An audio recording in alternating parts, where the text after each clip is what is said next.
These men get the biggest laughs. I got foreigners from all over the world walking up going, Eddie Murphy! F you!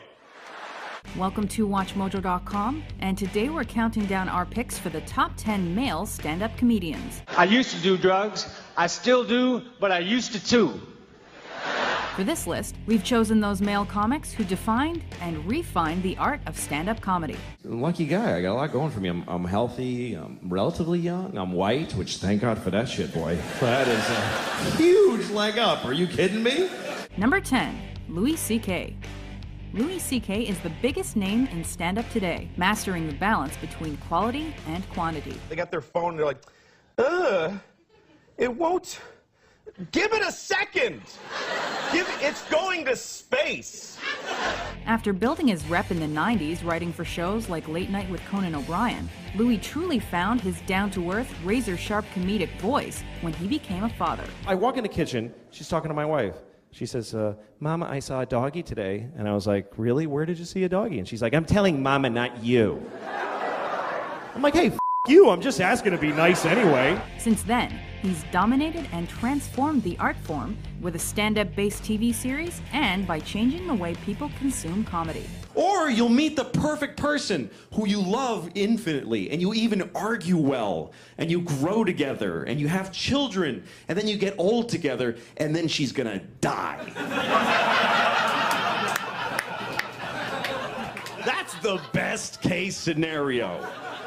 Number 9, Chris Rock. His inauspicious run on Saturday Night Live and middling film career take nothing away from Chris Rock's preeminence as a stand-up. Throughout his HBO specials, he's shown himself to be insightful, brazen, and often the voice of reason in America. $5,000 for a bullet. You know why? Because if a bullet costs $5,000, there'll be no more innocent bystanders. Not only is Rock unafraid to tackle political hot potatoes, he also covers romance, music, relationships, and, you guessed it, race, using his sometimes controversial and N-word laden style. Who's more racist, black people or white people? Black people. You know why? Because we hate black people too. Number 8, Eddie Murphy. Mr. T walk up and go, I heard you did some jokes about me. No, you didn't. Maybe I didn't. After decades of barely passable family fare, it's hard to remember how electrifying and hilarious Murphy was in the early 80s. Jump back. Want to kill myself. Hey!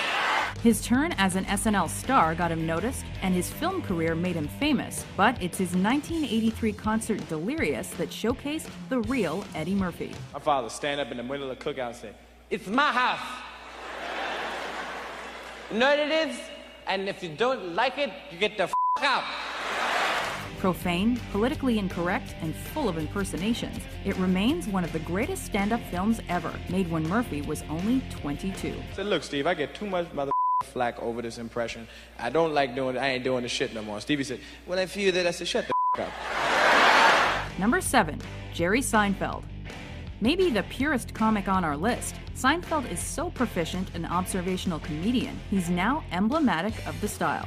Do the people that work in these little shops in the airport have any idea what the prices are every place else in the world? Yeah, $14 tuna sandwich. We think that's fair.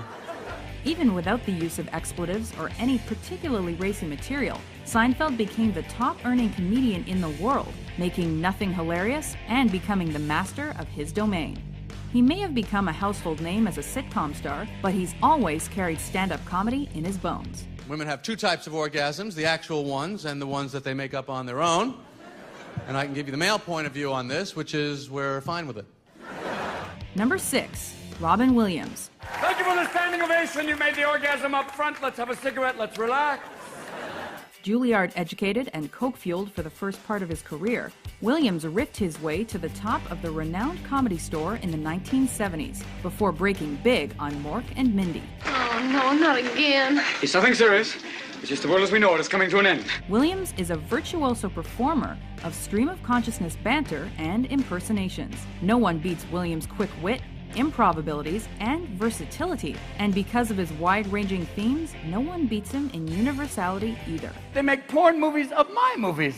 They make Goodwill Humping. It's okay. Wet Dreams May Come. All right. Snatch Adams. That was scary. Number 5. Bill Hicks. Since his career was cut short after his death from pancreatic cancer at age 32, Hicks never reached the heights of the other comedians on this list. You know, if you play New Kids on the Block albums backwards, they sound better, yeah. But his legend and legacy have grown as his social critiques on the stupidity of daily American life have remained relevant. Though his material got him in trouble at times, Hicks is the smart, honest, and nearly forgotten genius of stand-up. By the way, if anyone here is in advertising or marketing, kill yourself. Thank you. Thanks. Number 4. Bill Cosby. While his contemporaries used their soapbox for risque routines, Cosby's accounts of growing up in Philadelphia, marriage, and fatherhood painted a wholesome but hilarious portrait of American life. And my children think that my mother's the most wonderful person on the face of this earth. And I keep telling my children, that's not the same woman I grew up with. Without cursing, using the N-word, or discussing race, Cosby proved universal comedy exists, which is why his TV series are so successful. Who's in trouble now? Theodore. Oh, good, because I thought it was me. Through his stand-up, he became the fatherly voice for the nation that almost no one can impersonate. Well, you don't want to say that to a child, so you censor yourself and you sound like an idiot. So what the? Get your... I'll put a... Get out of my face! Number 3. Lenny Bruce. After starting out cleaner, Bruce broke barriers in comedy and ensured the art form was never the same. But guys can have head-on collisions with Greyhound buses, disaster areas. 50 people ain't dead on the highway. On the way to the hospital in the ambulance, the guy makes play for the nurse. She goes, how could you do a thing at a time like that? I got hot. His act combined sex, politics, and religion at a time when sex, politics, and religion were not fit topics for mixed company. The result was a lifetime of legal troubles for Bruce, with several charges of obscenity. But his legacy paved the way for the next comedians on this list. Catholic, asshole, shit, let's see, in the park, and the tits and shit, and Catholics and the Jews and shit. That's about all I remember. That's about the general tenor of the act. Number 2, Richard Pryor.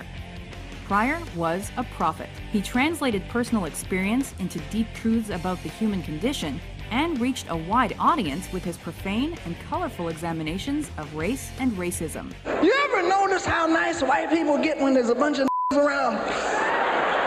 Right, they get outside, they talk to everybody, right? They say, hi, how you doing? I don't know you, but here's my wife. Hello! By, as Bill Cosby once said, drawing the line between comedy and tragedy as thin as one could possibly paint it, Pryor became both a counterculture icon and a mainstream success, who influenced all who followed. Women get their heart broke, they cry. Men don't do that shit. Men hold that shit in like it don't hurt. Walk around and get hit by trucks. Say, didn't he see that truck? I said, motherfucker, he wouldn't have seen the 747. Number 1, George Carlin. If Bill Cosby is the fatherly voice of America, George Carlin was the bristly uncle. My job is thinking up goofy shit. Pryor was a prophet, but Carlin was a workhorse, scrapping an hour of material every year to start from scratch. Quite the accomplishment, considering his career spanned over 50 years. You don't want to be sitting in your doctor's office and hear this. Well, Jim, there's no reason why you shouldn't live another 20 to 30 years. However, you will be bleeding constantly from both eyes. Another comic who pushed the envelope far past its breaking point, Carlin made dissecting language, the status quo, and everyday life his profession, and became the ultimate stand-up comedian in the process. It's called the American Dream, because you have to be asleep to believe it. Do you agree or disagree with our list? That shit ain't funny, motherfucker! Which stand-up comedian would be in your top 10? That's the story of my life. No respect. I don't get no respect at all. You have no respect at all. Be sure to let us know and subscribe to WatchMojo.com for more great top 10s. I'm not into that one-night thing. I think a person should get to know someone and even be in love with them before you use and degrade them.